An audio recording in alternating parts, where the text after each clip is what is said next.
A respeito da fala de hoje, eu quero convidá-los todos para abrir a sua Bíblia no Evangelho segundo Marcos, capítulo de número 13. Evangelho de Marcos, capítulo 13, uma das últimas falas de Jesus antes de ser preso. Ele falou com os seus discípulos lá no Monte das Oliveiras, e depois ele falou bastante nos capítulos de João 14, 15 e 16, estando no cenáculo com eles na ceia. O contexto dessa passagem é que Jesus estava no templo e uma das últimas coisas que ele observou foi a oferta da viúva pobre. Como aquela mulher deu tudo o que tinha, consagrou a sua vida a Deus por meio da sua oferta. Saindo do templo, diz o capítulo 13, que ao sair Jesus do templo, disse-lhe um dos seus discípulos: Mestre, que pedras, que construções! Mas Jesus lhe disse: Vês estas grandes construções? Não ficará pedra sobre pedra que não seja derribada. No Monte das Oliveiras, defronte do templo, achava-se Jesus assentado, quando Pedro, Tiago, João e André lhe perguntaram em particular: Dize-nos, quando sucederão estas coisas e que sinal haverá quando todas elas estiverem para cumprir-se? Então Jesus passou a dizer-lhes. Nós vamos ficar até aí por enquanto. Então Jesus passou a dizer-lhes. Meus irmãos, nós estamos hoje celebrando como um ato de culto a ceia do Senhor. Quando o apóstolo Paulo instruiu os crentes de Corinto a respeito da ceia do Senhor, ele disse que os crentes deveriam praticar a ceia do Senhor até quando? Até que ele venha. Portanto, não só a expectativa do apóstolo Paulo, mas a expectativa da igreja cristã desde o seu princípio é que nós aguardamos a bendita volta do Senhor Jesus Cristo. O interessante neste texto de hoje é que quando os judeus construíram o templo lá nos idos do templo de Salomão, a ideia foi de que Deus se faria representar naquela casa. A Arca da Aliança, guardada no lugar mais profundo do templo, em que o sumo sacerdote podia entrar uma vez por ano, seria o símbolo da presença de Deus entre o povo. A história mostra que quando o povo se desvirtuou, o templo foi destruído por decisão divina. Mas Deus prometeu que aquele povo, depois que aprendesse a crer somente em Deus e não se dedicar à idolatria, teria a chance de reconstruir o templo, e isso de fato aconteceu. Nos tempos de Ageu, de Zacarias, nos tempos daqueles homens do passado, nós assistimos à reconstrução do templo, e nós vemos que aquele templo, de certa maneira, permaneceu e foi ampliado por Herodes, justamente para agradar os judeus. E quando a gente lê notícias a respeito daquele templo, ele de fato era um prédio glorioso, um conjunto de edifícios majestoso, com pedras enormes, algumas pedras com 10 metros de comprimento. Pode imaginar, daqui na porta temos 12 metros. Pode imaginar uma pedra de 10 metros compondo os alicerces do templo, e no entanto, então, permanecia na mente das pessoas a ideia de que o templo significava que Deus estava entre o povo. Essa simbologia, como nós temos nos templos católicos romanos. Na verdade, a casa de Deus não são as pessoas. No conceito católico, o lugar de culto é a casa de Deus, e não as pessoas que compõem a igreja. Mas o que aconteceu? Aconteceu que o judeu descansou no fato de ter um belo prédio, de ter uma lei, de ter uma tradição oral, de ter uma série de ritos, de ter uma série de situações em que ele dizia: Deus me escolheu e nada vai me acontecer. Deus trata comigo, e mesmo que eu escorregue, que eu caia, que eu me confunda, que eu peque, que eu me rebele, Deus nunca vai me castigar. Se nós prestarmos atenção no salmo que nós lemos hoje, na minha Bíblia já tenho grifado alguns versículos ali muito sérios, que falam do fato de que Deus somente cuida de pessoas com o coração quebrantado. O Senhor não cuida de pessoas soberbas, o Senhor rejeita pessoas soberbas. Pessoas que não precisam dele, ainda que o conheçam, Deus rejeita. Esta mensagem é uma mensagem que se perpetua nas Escrituras como um todo. E esta situação em específico foi uma situação que Jesus Cristo aproveitou para tratar do tema da vigilância, do tema da perseverança do crente.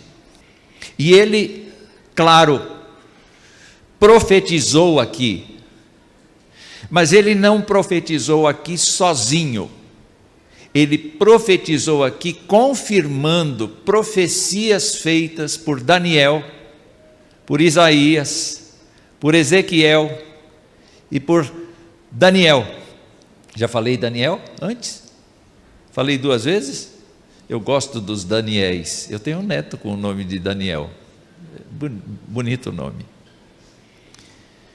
O fato, queridos irmãos, é que esse comentário retratava do discípulo de Jesus Cristo um santo orgulho. Um santo orgulho. Veja que construções majestosas. Então Jesus não fala com desdém, não. Jesus fala seriamente: olha, não vai ficar pedra sobre pedra nesse lugar. É claro que Jesus Cristo estava se referindo a 2 coisas simultaneamente. Mateus vai explicar isso melhor, mas como Marcos é o texto mais antigo, eu preferi Marcos, porque o objetivo desta noite é levá-los a pensar na sua perseverança, é levá-los a pensar na nossa permanência em Cristo, porque os tempos são difíceis. E olhando para este relato, nós percebemos que esta conversa que aconteceu no Monte das Oliveiras, Jesus escolheu um lugar assim estratégico para ficar de frente para o templo, que ficava lá embaixo. Não é? Tinha um vale no meio. O templo estava lá embaixo. Assim como nós temos fotos de Jerusalém hoje, e a gente consegue enxergar Jerusalém antiga de longe, Jesus estava enxergando o templo de longe, vendo o conjunto da obra, e os 2 irmãos mais 2 irmãos foram a Jesus Cristo e disseram assim, em particular: quando é que vão acontecer essas coisas? E eu volto a falar, Jesus falou de 2 coisas simultaneamente. Uma delas, que era a destruição desse templo físico. e de Jerusalém, que aconteceu no ano 70 depois de Cristo, e também da sua volta. Então ele aproveitou esse tempo para falar destes dois assuntos simultaneamente, e eles se confundem no texto, porque às vezes Jesus está falando do ano 70, às vezes Jesus está falando do fim desta era. O que nós precisamos saber e o que nós precisamos recordar? Sobretudo recordar, porque eu pressuponho que todos vocês sabem do que eu estou falando. Jesus vai voltar. Amém? Jesus vai voltar. É uma realidade que nós não podemos ocultar. Entretanto, Jesus Cristo faz algumas colocações ali que são muito importantes. Quando ele trabalha a questão dos 70 depois de Cristo, sobre o templo e sobre a cidade de Jerusalém, quando ele afirma que vai haver uma desgraça generalizada, isso está profetizado em Daniel em pelo menos 3 textos. O conselho de Jesus para com aquela situação específica está mencionado nos versos 14 a 18 de Marcos 13. Marcos 13, de 14 a 18, ele diz: quando, pois, virdes o abominável da desolação, situado onde não deve estar. Quem lê, entenda. Quer dizer, é tudo codificado. Não havia nenhuma fala direta a ninguém. Então, os que estiverem na Judéia, fujam para os montes. Quem estiver em cima, no eirado, não desça, nem entre para tirar da sua casa alguma coisa. E o que estiver no campo, não volte atrás para buscar a sua capa. Ai das que estiverem grávidas e das que amamentarem naqueles dias, porque elas não podem fugir.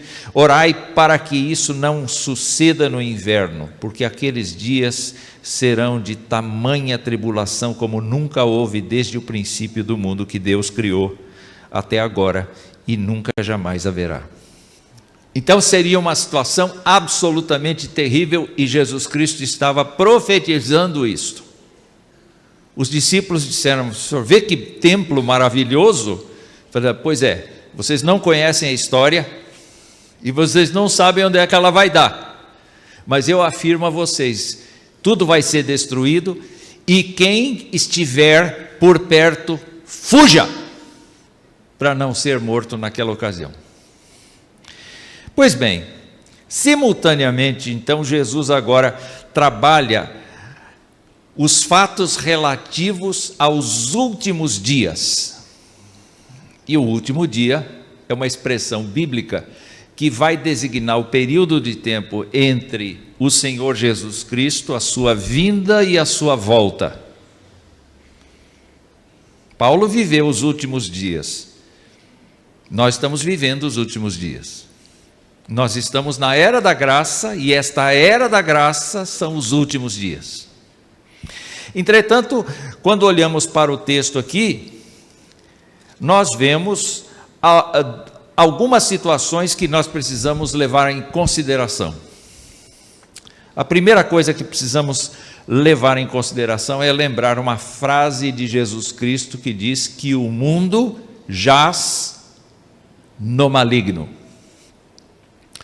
A humanidade não é o termômetro da verdade. Entenderam?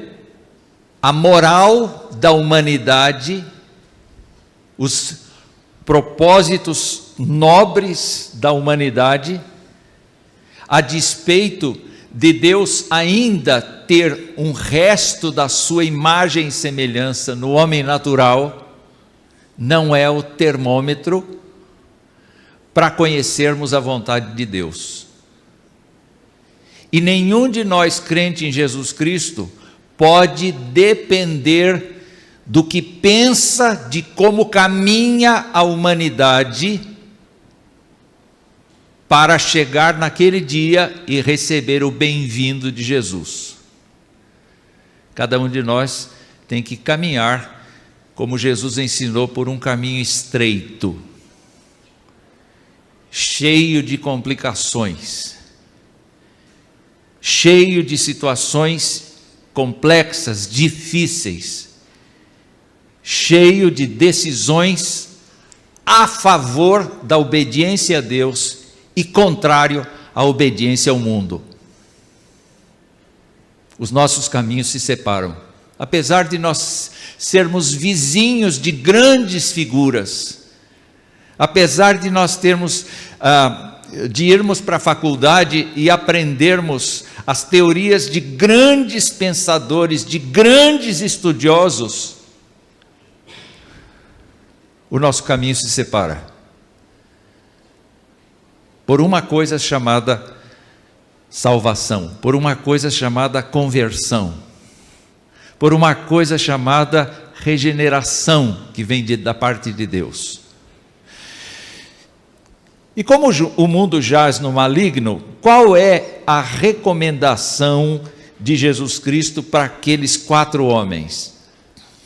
A primeira recomendação que ele faz é que aqueles homens não sejam enganados. Vede que ninguém vos engane. Vede que ninguém vos engane. Como é possível um crente ser enganado? Por duas vertentes. O crente pode ser enganado pela perseguição, então ele se sente obrigado a entrar no esquema de todo mundo para não ser perseguido, e isso fizeram os escribas, os fariseus, isso fizeram as pessoas que se ajustavam à sociedade a fim de que eles não fossem maltratados. O apóstolo Pedro disse assim: se você sofrer como um bandido, tem razão de sofrer, mas se você sofrer como um servo de Cristo, então glorifique a Cristo, viva para Cristo, engrandeça a Cristo, porque é isto que Cristo quer, que você assuma o nome dele e viva pagando esse preço todos os dias. Então, vede que ninguém vos engane. O que o mundo vai produzir? O mundo vai produzir apenas desorientação social, porque está dito aqui, vocês vão ver muitas pessoas dizendo que são o Cristo, verso 6, e enganarão a muitos. O discurso vai ser um discurso tão adocicado que os discípulos de Cristo que não estiverem firmes na rocha vão sucumbir. Eles vão ser iludidos pelos pregadores. Nós estamos num tempo, queridos irmãos, nós estamos num tempo em que há muitos pregadores, há muitas vozes falando, inclusive a minha. São muitos os pregadores.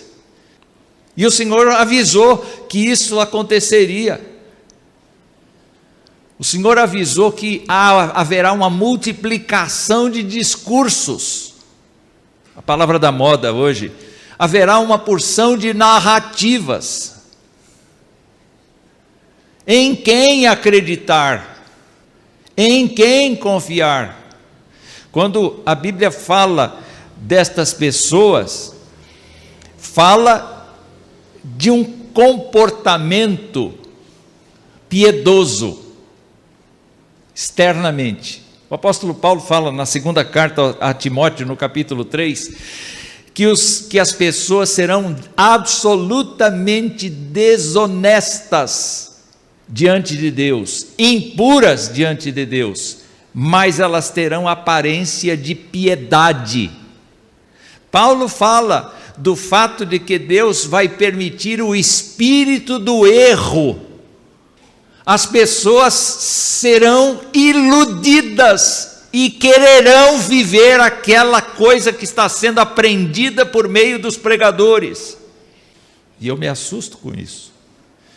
Porque a nossa oração deve ser o quê? Senhor, que eu fale o que o Senhor quer que eu fale.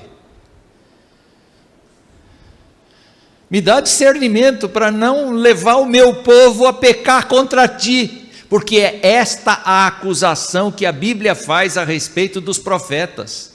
Os profetas sonham, os profetas criam discursos, E depois tem a descabida mentira de dizer: foi ele que disse.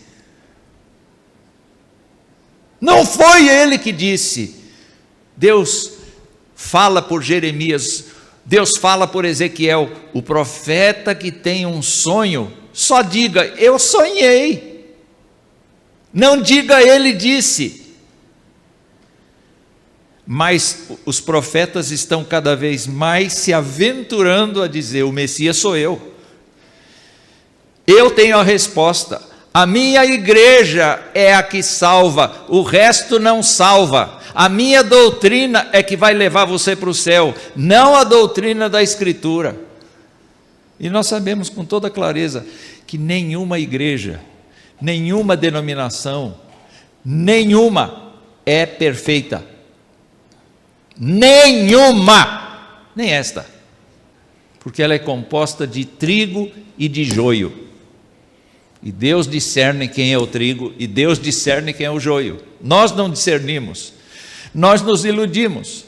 Então o Senhor Jesus Cristo começa dizendo isso: olha, não se enganem, e não se assustem com o fato de que na nossa terra vai haver guerra, rumor de guerra, fome, tempestade, peste, tsunami, vai haver um monte de situações complexas. Então quem vive hoje no século 21 diz assim: olha, a guerra entre os povos que está acontecendo no momento, que é do nosso noticiário, demonstram que é o fim do mundo. Jesus não disse isso. Jesus disse: não se assustem com isso. Em todas as eras nós tivemos guerra, nós tivemos rumor de guerra, nós tivemos fome, nós tivemos peste, nós tivemos tribulações da natureza, em todas as épocas. Jesus disse: isso não é o fim, isso é o princípio de dores, isso é fruto do pecado. O pecado transtornou a vida da terra, o pecado transtornou a vida das pessoas, o pecado trouxe confusão, o pecado trouxe engano, e os crentes em Jesus Cristo foram sacados desta ordem mundial para servirem ao Senhor em novidade de espírito. Eu não estou dizendo que a gente não deve estudar, que a gente não deve se desenvolver profissionalmente, que a gente não deve aprender a tocar violão, que a gente não deve casar. Eu não estou dizendo essas coisas. Eu estou dizendo que a gente não deve pôr o coração nessas coisas, porque Jesus Cristo disse que poderia haver engano. Nós estamos ouvindo notícias, eu pelo menos estou ouvindo muitas notícias, e eu estava comentando com o reverendo Thales antes de começarmos aqui o culto, que eu acho que é por causa da velhice, porque eu estou assistindo coisas novas para mim, mas que batem com as Escrituras. Templos, super templos ecumênicos, reunindo as principais religiões do mundo num culto só. Já ouviram essa notícia? Mas tem, alguns já ouviram essa notícia. Na Arábia, tem lá uma construção que reúne as religiões monoteístas do mundo para que um homem assuma todas elas. Nós estamos vendo os povos se convertendo a um liberalismo sem precedente. Nós estamos voltando ao tempo da sodomia. A sodomia é a palavra de ordem, não é o que eu sou geneticamente, é o que eu sinto ser. Mas o mais grave de tudo isso não são apenas as pessoas, são os sistemas de governo, porque os sistemas de governo estão ajustando as leis para favorecer o pecado e para punir a justiça. Sabe aquele discurso de Rui Barbosa, lá atrás, não é? Que ele acaba dizendo que quem pratica a verdade vai ser envergonhado? Algo mais ou menos assim?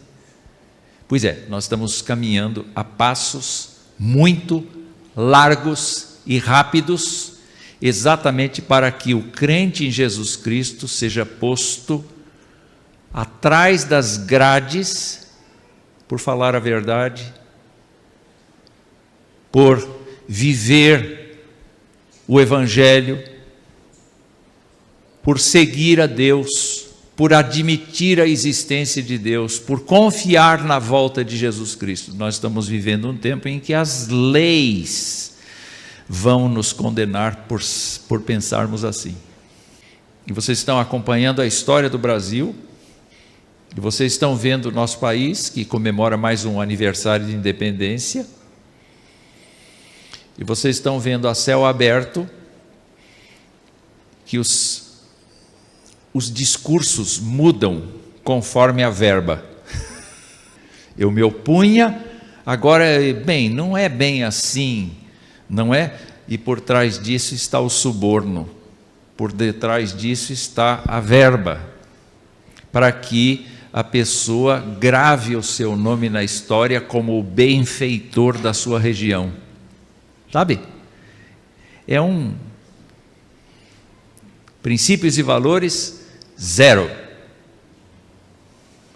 Carreira, 100. Isso é o princípio de dores, porque a humanidade jaz no maligno. E Jesus Cristo avisou. Muitos virão em meu nome, verso 6, dizendo sou eu, enganarão a muitos. Quando ouvires falar de guerras, rumores de guerras, não vos assusteis, é necessário assim acontecer, mas ainda não é o fim, porque se levantará nação contra nação, reino contra reino, haverá terremotos em vários lugares, fomes também. Estas coisas são o princípio das dores. Mas tem mais, a boa notícia ainda não chegou, pelo menos para quem tem medo da perseguição. E é possível que até eu tenha medo da perseguição. Não estou me livrando disso, eu não estou lançando sobre vocês uma coisa que eu não tenho. Eventualmente, quem é que não tem medo da perseguição? Quem é que não tem medo que os nossos filhos, os nossos netos vão ser punidos por causa da fé? Quem é que não tem esse medo? Mas o Senhor Jesus Cristo diz, estai vós de sobreaviso, porque vos entregarão aos tribunais e às sinagogas, sereis açoitados, vos farão comparecer à presença de governadores e reis, por minha causa. Crentes, e vocês não estão gostando disso, eu sei que não. Mas os crentes estarão sujeitos aos tribunais. Só que os tribunais não sabem qual é o propósito disso. Porque o Senhor disse a eles, aos discípulos, aos 4, fiquem espertos, porque vocês poderão ser acionados pelos tribunais. E eles de fato foram. Em Atos dos Apóstolos nós encontramos os apóstolos sendo pressionados pelo Sinédrio. Paulo compareceu perante várias autoridades. Só que enquanto a gente está indo, Deus está voltando. Como é que o Evangelho chega numa autoridade? É pela prisão de um crente, que dá testemunho para ele. E esta é a ideia de Jesus aqui, porque ele diz assim, que vos farão comparecer à presença de governadores e reis por minha causa, para lhe servir de testemunho. Como é que essas autoridades vão ser condenadas pelo Senhor lá naquele dia? Elas vão ser condenadas pelo simples, vocês ouviram a palavra das minhas testemunhas no tribunal e não aceitaram e por isso vocês são condenados. Acho importante, meus queridos irmãos, que nós pensemos então que a vida do crente é uma vida de vigilância e de perseverança, porque o texto vai dizer que é uma vida de vigilância e de perseverança. O que é a vigilância? A vigilância é permanecer atento a todo e qualquer movimento. Portanto, eu acho que é necessário o crente não se abster de conhecer o que está vivendo. O crente não pode se isolar num mosteiro e dizer, não vou nem ver noticiário porque eu não quero saber. Eu não quero saber o que está acontecendo para não morrer. Mas a vigilância pressupõe, queridos irmãos, que a gente observe os tempos e tenha discernimento dos tempos. Porque as gerações que nos sucedem precisam ser orientadas. Nós precisamos dizer aos nossos filhos que só Jesus Cristo pode salvar a vida deles. E nós precisamos ter a calma necessária para não ficar impactados com os rumos que a história pega. Nós temos que dizer, calma, Deus está no controle, e isto não é ilusão, isso é uma verdade bíblica. Deus está no controle, mas a gente não sabe como é que Deus se comporta. O que a gente sabe é o que está revelado, e a gente não pode pressupor outra coisa a não ser o que está revelado. Então, quando nós chegamos diante da palavra de Deus e nós vemos Jesus dizendo, ninguém engane vocês, não se assustem com as coisas que vocês estão vendo, fiquem preparados para serem pressionados acerca da sua fé, aguentem, suportem isto. Esse é um processo de santificação, é um processo de vigilância, é um processo de perseverança. E então eu anotei algumas coisas aqui que eu acho que são importantes nós falarmos. Primeira coisa, a respeito do que Deus pode fazer por nós. Veja lá no versículo de número 10. O que é necessário? O verso 10, o que é necessário? É necessário que o Evangelho seja pregado em toda parte. Então você sabe qual é a vontade de Deus para a nossa vida. Nossa igreja aqui não pode parar de pregar o Evangelho. E o Evangelho não é pregação de dogma, não é pregação de ideologia doutrinária ou teologia. A mensagem da igreja primitiva falava da morte de Jesus Cristo como morte vicária, a ressurreição de Jesus Cristo como garantia da nossa salvação nele, e falava da volta de Jesus Cristo como uma realidade que todos deveriam prestar atenção. A Bíblia nos ensina então a olhar para o Senhor e ver a sua grandeza, a sua misericórdia, a louvar o seu nome, a andar por sua palavra, mas manter no nosso coração a ideia de que Ele criou todas as coisas, Ele é o dono da vida, Ele é o dono da história, Ele é o Cristo ressuscitado, Ele é o mediador entre os homens e Deus. E essas coisas nós não podemos abrir mão. Não podemos abrir mão da ceia, porque nós temos que cumpri-la até que Ele venha. Eu peguei um livrinho da minha biblioteca e li essa semana. Resolvi jogar fora, porque o autor dizia assim: não tem igreja que preste, então você não congrega em nenhuma, só procure crentes que não têm igreja nenhuma, bandeira nenhuma, porque essa é a verdadeira igreja. Mentira grossa. Nós aqui buscamos seguir a doutrina da palavra de Deus, procuramos interpretá-la aqui, mas nós sabemos que nós temos as nossas próprias dificuldades. O fato de admitirmos que a nossa igreja é uma igreja que procura acertar, mas mesmo assim erra,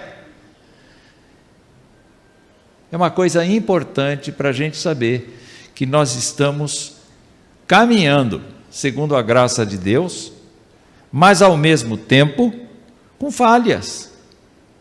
Só que o que nós temos que descobrir é que no meio de toda esta confusão que se antecipa à volta do Senhor Jesus Cristo, o Evangelho vai ser pregado por nós, por nossos filhos, por nossos netos, pelos perseguidos, pelos refugiados, por quem Deus abrir a boca para falar. A outra coisa que eu vejo aqui, no verso 11, é que Jesus Cristo sossegou o coração dos discípulos, dizendo assim: quando, pois, vos levarem e vos entregarem, não vos preocupeis com o que haveis de dizer, mas o que vos for concedido naquela hora, isso falai, porque não sois vós os que falais, mas o Espírito Santo. Ninguém aqui se assuste se for enquadrado na lei dos homens, porque a promessa de Jesus Cristo é que o Espírito Santo vai falar por nós, vai colocar palavras na nossa boca. Talvez aqui alguém diga: Deus me livre, eu não quero que o Espírito Santo me ajude coisíssima nenhuma, porque ele só vai me incriminar, vai ficar pior, eu não vou conseguir me desviar do ódio das pessoas. Eu não quero a ajuda do Espírito Santo, não. Mas o discípulo sincero diz assim: Senhor, eu estou sendo agora colocado debaixo da justiça dos homens, por ser teu filho, por confessar o teu nome, por andar contigo. E ele vai te dizer: calma, eu vou falar por você. Calma, eu vou conduzir teus pensamentos. Calma, eu vou te fazer lembrar da minha palavra. Calma, eu vou te dar orientação. Mas e se eu morrer, Senhor, por conta dessa palavra? Calma, eu te recebo na minha presença, o que é melhor. Esta vida não é a coisa melhor que Deus tem preparado para os que o amam. Esta vida é razoável, apesar de ser muito abençoada. Dá para entender o que eu estou dizendo, não? Apesar de ser muito boa a vida que Deus nos dá hoje, as bênçãos que Deus nos dá, a vida de lá é melhor, e morrer é lucro, disse Paulo. A outra coisa que eu vejo aqui, meus irmãos, no verso de número 19 e no verso 20, que é uma ação de Deus. Naqueles dias serão de tamanha tribulação como nunca houve desde o princípio do mundo que Deus criou até agora, e nunca jamais haverá. A Bíblia não esconde o fato de que o ser humano vai se tornar cada vez mais rebelde a Deus, e a sociedade como um todo vai ser cada vez mais distante de Deus, arrumando para si ídolos, arrumando para si religiões, enchendo as igrejas, enchendo os salões do reino, enchendo os centros de umbanda, enchendo todos esses palcos religiosos que há. Eu não tenho dúvida de que isso vai acontecer, mas eu também não tenho dúvida de que a história precisa piorar. Eu disse para o reverendo Tales que ele não vai me chamar mais para pregar na igreja, por causa do sermão de hoje. A humanidade vai piorar, e nós temos uma decisão para tomar. Eu não quero fazer parte disso. Eu não quero ser como os meus amigos de infância, que abandonaram a Deus, que nunca confiaram em Deus a sua vida. Eu não posso depender deles. Eu não posso acreditar nas mesmas coisas que eles acreditam. Eu preciso me divorciar deles. Lembrando que você tem que pregar o Evangelho antes de se divorciar. Lembrando que você tem que dizer para eles que só Jesus Cristo salva, antes de dizer: não,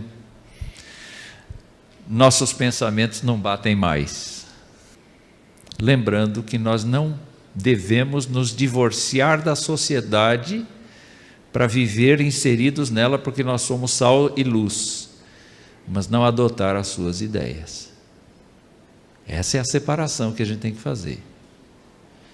E Jesus Cristo diz assim: olha, sabe esse tempo difícil? Deus vai abreviar esse tempo. Ele não vai ser tão extenso quanto deveria ser, Mas o texto diz assim: não tivesse o Senhor abreviado aqueles dias e ninguém se salvaria, mas por causa dos eleitos que ele escolheu, abreviou tais dias. Mais uma coisa que eu queria falar, desculpa o tempo, mas agora está nos versos 24 a 26, e diz assim: naqueles dias, após a referida tribulação, o sol escurecerá, a lua não dará sua claridade, as estrelas cairão do firmamento, os poderes do céu serão abalados. Então verão o Filho do Homem vir nas nuvens com grande poder e glória. Vão surgir falsos cristos, vão surgir falsos messias. O versículo de número 22 diz que eles vão ser capazes de fazer sinais e prodígios. Eles vão fazer verdadeiros milagres, e as pessoas vão cair direitinho nisso. Entretanto, quando Jesus Cristo vier, meus irmãos, os poderes do céu serão abalados. Eu não sei se alguém prestou atenção na tempestade de ontem. Alguém prestou? Vocês prestaram atenção? Eu saí fora, fui para o quintal da casa, e eu fiquei assistindo o céu se iluminando, para lá e para cá, para lá e para cá. E algo que me impressionou foi o fato de que eu ouvi trovão, trovoada, durante uns 10 minutos seguidos, sem pausa. Não tinha pausa.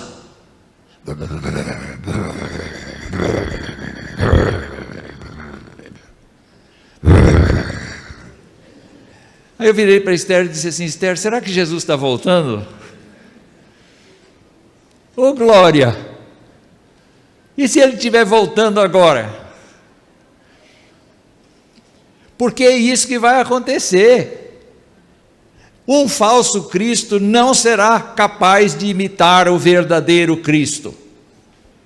E vai ser algo emocionante, porque os crentes em Cristo que perseveraram, que vigiaram, que permaneceram ao pé da cruz, vão estar de pé naquele dia, sem medo, com coragem, com alegria, com exultação. Os cânticos deles certamente não serão tocados por nosso grupo de louvor, nem cantados por eles, mas os santos anjos de Deus, a igreja triunfante, todo o poder de Deus sendo manifestado para que todo olho veja o Senhor, o Salvador. E a última coisa que eu vejo aqui, no verso 27, e ele enviará os anjos e reunirá os seus escolhidos dos 4 ventos. Não importa onde você more, Deus vai encontrar seu CEP. Vim te buscar. Vim te buscar. Você está pronto para isso? Ou você diz assim: pastor, tudo isso que você falou é muito bonito, mas é exagero. A humanidade não está tão ruim assim, não. Olha, tem muita ideia boa que você precisa aproveitar. Olha, eu ouço muito o fulano de tal. Ele, para mim, é uma pessoa que sempre fala a verdade. Nós estamos lidando com homens e mulheres, e muitos deles não têm o temor de Deus nos seus corações, ainda que eles sejam morais. Não tem nada a ver com o ministro. O ministro também é morais, não é? Ainda que as pessoas sejam morais, não dependa delas. Vá para a palavra do Senhor, busque discernimento, busque encontrar a comunhão íntima com o Senhor, porque nós estamos vivendo o princípio das dores. E o princípio das dores inclui as situações de perseguição, inclui as situações de humilhação perante a humanidade. Mas olhe para Jesus, o autor e consumador da nossa fé, porque Ele voltará. Enquanto isso, nós renovamos os nossos votos por meio da ceia do Senhor. Irmãos, que Deus nos abençoe, que Deus nos faça ter discernimento, que Deus nos faça permanecer em Jesus, que a gente tenha forças para resistir às tentações de seguir qualquer coisinha que a gente vê, mas sobretudo que a gente confie, que a gente encomende, como diz Pedro, que a gente encomende a nossa alma para o Senhor. Que Deus nos abençoe.